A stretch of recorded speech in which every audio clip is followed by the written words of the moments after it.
We were talking about some measures that makes our software quality one. And if you remember, we talked about dependability, how reliable, how efficient, how scalable, and all of these factors. Then we moved towards identifying the type of development, and mostly we were talking about two types, remember? Generic and custom. Generic and custom, exactly. And we talked about the different factors that can help us classify it as such. One of which could be the business need, the growing scope, right? The time, the budget, and stuff like that. Then we were talking about different features that would identify a software, and then how the cost is going to be split among the different phases of our software development cycle. Today, we will focus mostly on challenges, on the software issues, and the application types, as well as the architecture behind. I know this is still a course to be covered next year, but I think we will just touch base on it today. I think it's going to be very useful for you later. All right, so what are the key challenges that we usually face dealing with any software? Usually, we focus on three main aspects. The level of diversity. What do we mean by diversity here? Anyone knows? That's a big word. Many languages. Very good. Many languages. What else? Yes? Maybe ages? Ages? Like that, like The user, you yeah. mean? Okay, perfect. Different ages for people. So you can develop a software that will be in use by children, by teenagers, by elderly people. Right, very good. Excellent. countries. Countries, so we call it the tongue, right? So what's going to be the language that people are speaking, yeah? Maybe cultures. The culture, very good. So sometimes you can develop something based on ethical standards. What kind of standard you can consider? Is it Islamical, right? Is it Christian? And again, this is gonna somehow develop a scope of the target age group and people you are targeting. So again, this is one. We talk about demand for faster delivery. So there will be actually something that you will see later on. There are some softwares designed to be developed very fast. This doesn't guarantee possible documentation behind. So this can be something very standard and simple. Sometimes it's not even there. Like when we talk about React, have you ever heard about React or native? Yeah. Perfect. Very good. So usually they look into the frequency of changes happening on any website. For example, this can be daily basis. This can be even an hourly rate of changes. This can happen occasionally, like every month or every year. And they go for a fast delivery approach using React, let's say, so they don't have to redevelop the entire cycle all over again. They just look into the modified nodes, and then these nodes are redeveloped or reassessed. Again, there are lots of cons related to these, the process of fast delivery, but we will talk about this one later on. But again, one of the main concerns that will remain subject to discussion with any user is how well you can trust this website. Lots of websites are nowadays asking not only for your credentials, not just for your credit card, not even location. Some of them are requesting track to your own cookies, right? Direct access to your cookies. Sometimes they are requesting, let's say, collecting data. They don't specify what kind of data they will be collecting, right? But this is going to be used part of an AI process to propose solutions to you to share your own data with third parties for recommendation lists and stuff like that. So you can't really tell anymore where are your data leaving, right? So trustworthy software is something quite important for us to also care for. So in general, challenges will be faced with every phase in your life cycle. Requirements, we've seen already how challenges could be related to collecting a simple requirement from a customer side or a stakeholder. Sometimes they know the process, sometimes they know what they do exactly well, but they don't know actually how to share it, they don't know how to reflect this in a good structured list of requirements. We also have some challenges that could be related directly to the type of technology that you are using.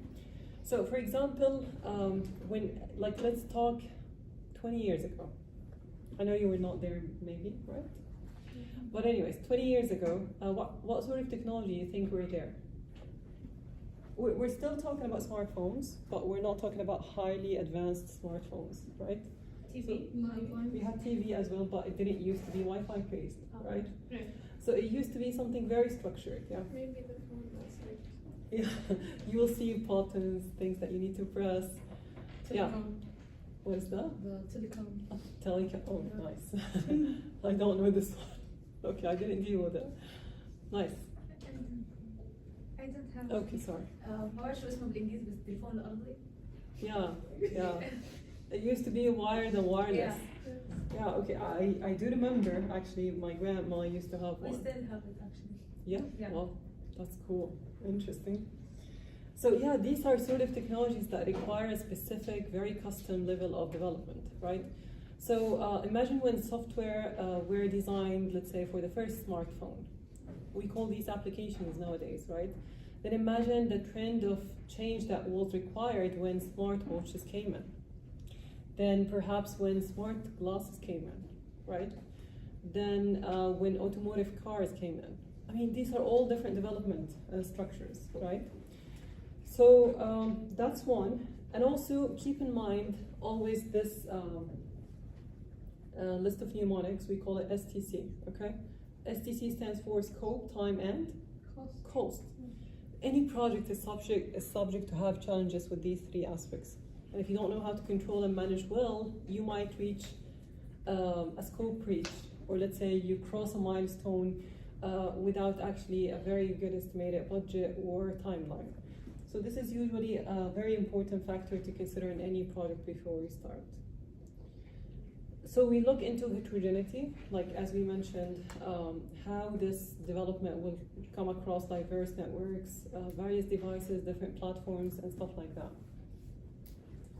Then the changes happening on our business case and the social case. So people, sometimes you will see that they are, let's say 20 years ago, they used to have a software that runs their own business, okay? They're very comfortable, people know it, they know how to deal with that, they don't need any further updates to it, their business case is still stable. But then we end up with something we know as obsolete softwares. What are obsolete softwares? softwares that no longer serve a purpose. No longer are updated, no longer are supported, right? Think of Windows. Have you heard about Windows 7? Windows XP? You heard about them, but have you ever tried? They're no longer supported, they're no longer even purchasable, right? And the company itself abandoned these sort of editions, and they tell you even if you have a copy, it's your own responsibility. If a security, let's say, attack or breach happened, we can't do anything for you, right? So this brings up this third concern. We call it user resistance. So people became very resistant to any small change. If you will ask, okay, we used to have, for example, Net Classroom, right? Yeah. Like 2 years ago, I think 2 years ago. Now we're using Panner. Was it easy start for you in Panner? Did you feel like it's good, like the first time you tried it, or you felt like, okay, this is a bit difficult, it's a bit tricky, how to find this, how to find that? So yeah, people in general, they have this psychological resistance. It happens with any new or change that happens to their own life. And in many big organizations, I'm not telling you something very small or unknown, we're talking about big organizations that are having very good reputable name in market. These, let's say, entities, organizations are still, some of them are still dependent heavily on obsolete systems, things that are no longer supported. But they refuse the change because it works. And if it works, then خلاص. If it does the job, that's all we need. Trust and security, as we mentioned, this is an important factor, especially when you feel like your data are connected not just to a single device. It's not the case anymore. So this device connects to smartwatch, connects to a laptop, connects to, what else? iPad, connects to a smart car, connects to your AC, right? Connects to your TV. So imagine the network of smart things that you're having in your own network only. So actually based on the different types of your application, this is gonna be custom made. But for now, let's talk briefly about these applications here. We can classify them to be either standalone, interactive, transaction-based, embedded, batch processing, entertainment, system for modeling and simulation, data collection, and systems of systems. Did they send any email about it?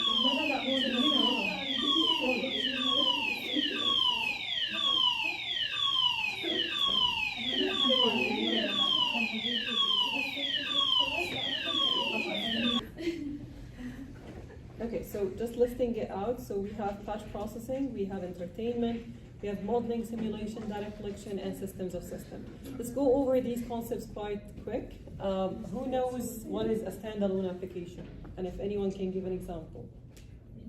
So what do you mean by standalone?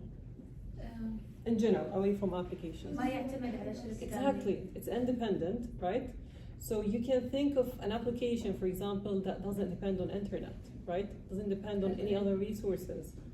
So I can use it offline, online, right? And if I use it, I don't really need to connect to another application for me to be able to use this one. Like what? What do we see? Calculator. Calculator, nice one. Word. Word, okay, so Microsoft Word. We have the entire Microsoft package, actually. Yes? Anyone raise a hand? Okay, good. Yes, please. Photos. Nice, very good. So all these applications are considered standalone.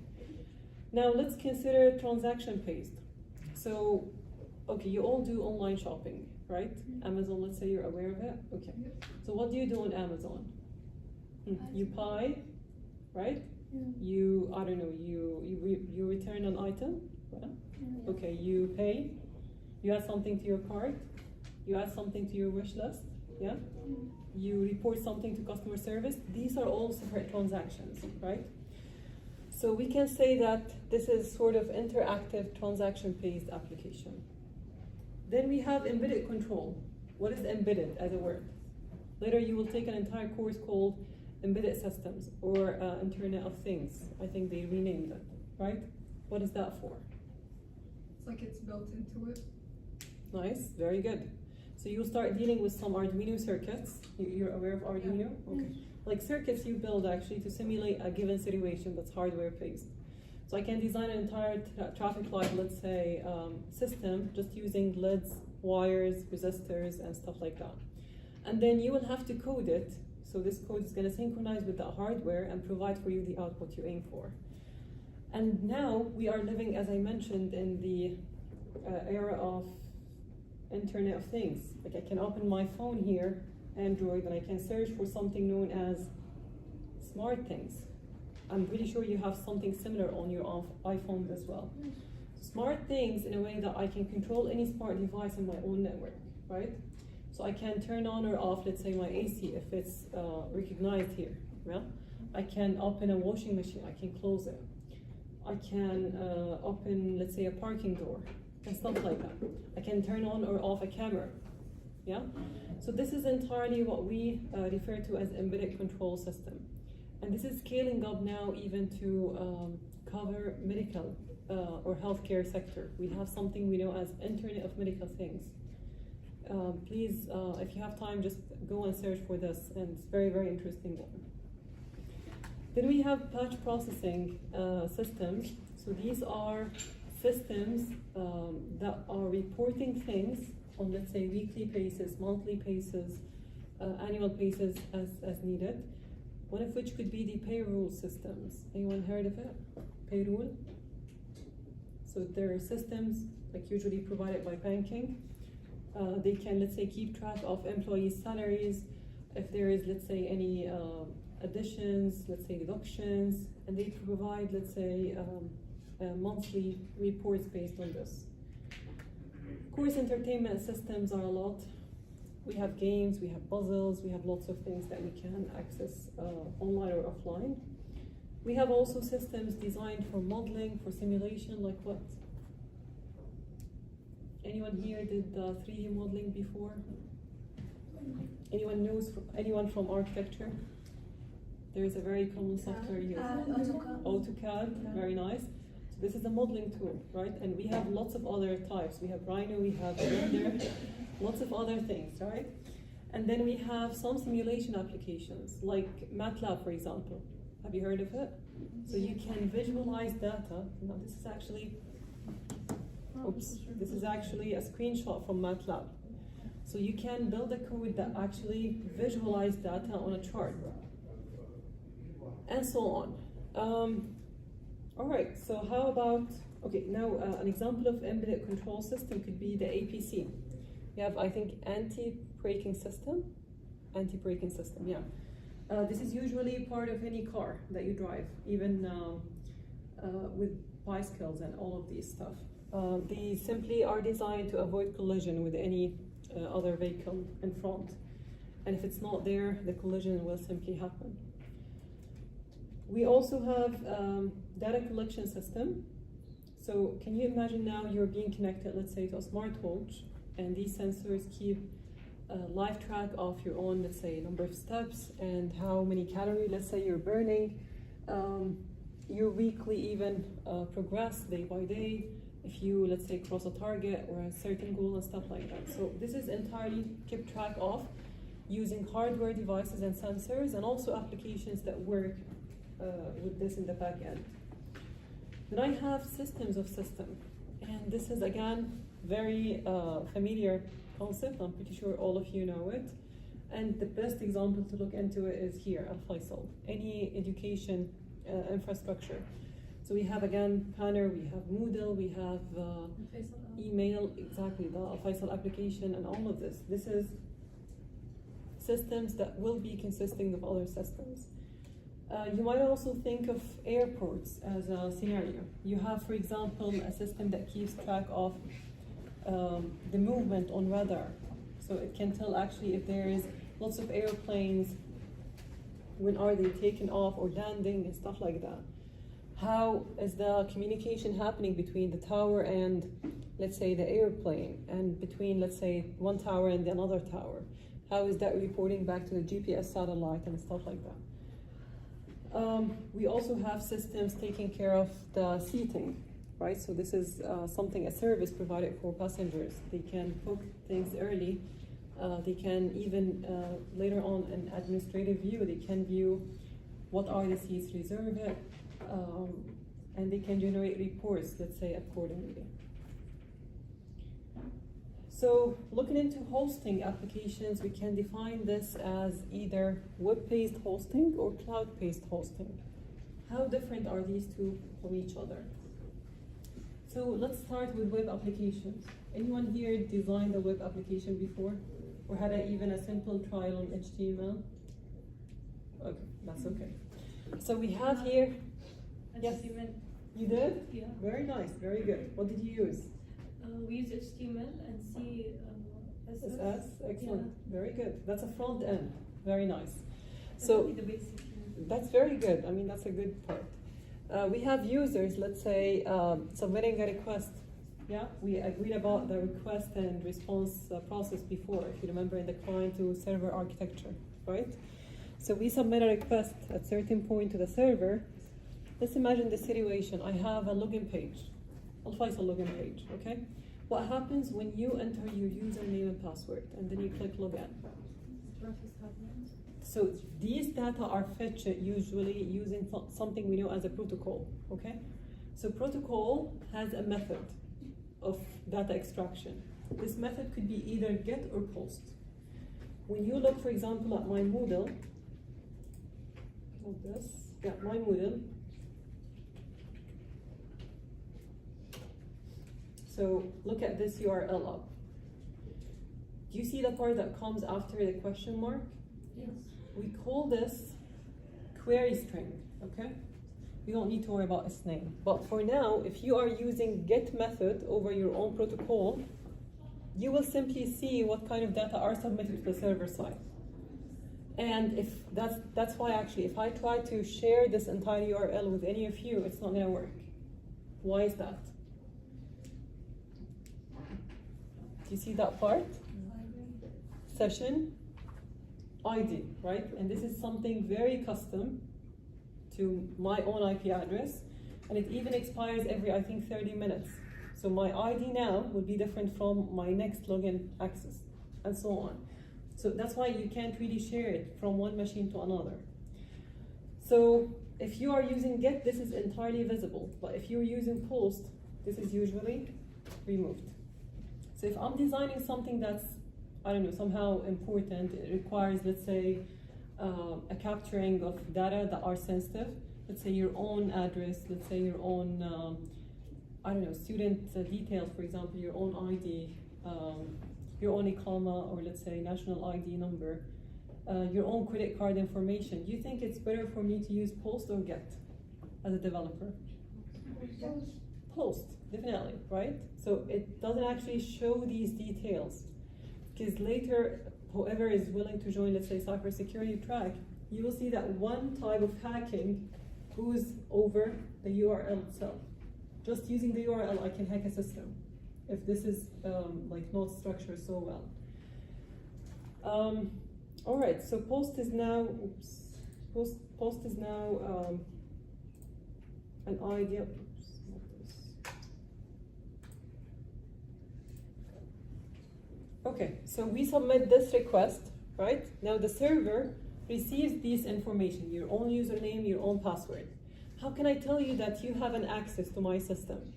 I have to verify it, right? And where do I verify this information? With the backend database, where these data are actually saved. So I have a table, let's say, called users, and it keeps track of the entire list of usernames and passwords. Now I need to go and search inside that table. Do I actually have a user that holds this username and password? If that's the case, you're marked like valid, and this is granted for you as an access successful one. So request and then the response come from the database all the way to the server, all the way to your own interface, the view that you actually see as a user. So we can classify these web applications into two types, static or dynamic. What are the static types? Any example? But let me give you examples, you tell me whether this is static or not, and then let's discuss the features. So if I'm, let's say, designing a profile similar to a CV, okay, but it lists all my achievements, publications, experience, education, is that considered static or dynamic? Dynamic. Okay. Okay, ask first two things to ask yourself. How frequent is the change happening?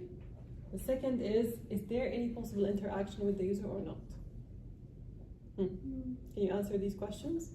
So how frequent the change would be? Yeah, it's going to be static because you will just change it when you are doing it.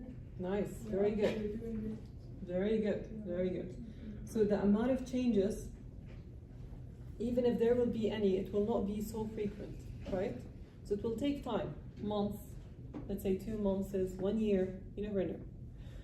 So that's one, and there's no direct interaction with the user side. I don't ask you to input anything, right? I don't customize the process and show you a very custom output for you. So these two are not there. We call it static web page, right? Or static web application. Like, if let's say I'm asking for Facebook. Any of you used Facebook before? Yes. X maybe? Yes. Instagram? You know these. So these are dynamic or static sort of applications. Dynamic. So there is interaction with you, right? You can like a post, you can comment. Every time you will access this application, when you are logged in, you will see a different feed of information, right? So this is very custom made, just specifically for you. So dynamic applications do interact with the user side. They do have a packing database. If there is no data, there is no interaction. There's no even reason for it, yeah? And of course, the frequency of changes are also quite high. So if you try to access, let's say, X now, and then after 10 minutes, the view is going to be different. Same for Instagram and others. And then we jump into cloud-based applications, where we have 3 main concepts to learn. We have SaaS, PaaS, IaaS. There are some other types, but they're outside the scope of the course. So AAS is known to be software as a service. We have platform as a service. We have infrastructure as a service. Now my question to you. So let's classify it this way. Here, I'm using. Here, I'm building and deploying. Here, I'm simply producing. What is that? Using it. No, here I'm using. Fixing. Here I'm deploying. Here I'm renting, okay? So it's like I'm having access to an existing infrastructure. Infrastructure is a wide word, okay? Now you can talk about, for example, a warehouse, data center, a place where you will see, let's say, digital or physical sort of servers, racks to keep track of your own data, and services to keep it up and running and stuff like that. Sometimes we don't have enough budget as a business to start with a physical data center. It's very, very costly. And it requires even cooling systems, specific temperature, maintenance, people. That's a headache, right? So sometimes we just go for cloud-based infrastructures. So you can refer to, for example, Amazon Web Services. This is there. And the AWS, basic. AWS, very good, very good. We can talk, for example, about platform as a service. Anyone heard of Microsoft Azure? Yeah. You know it? Type. So, for example, I can use a platform to simply deploy an application on it, okay? So I don't need to, okay, there is a concept you will take later on. Let me just try to clarify. We have something known as PHPMyAdmin, okay?